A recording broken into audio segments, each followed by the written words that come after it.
aytolmasang so'zing bilan, aytib qo'ygan ko'zing bilan, dardingni ol o'zing bilan, sevaman deb aldab qo'ygin.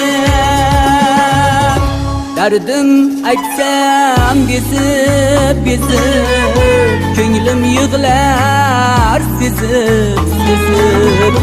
Dardim aytsam bezib, ko'nglim yig'lar sezib. Yuragimni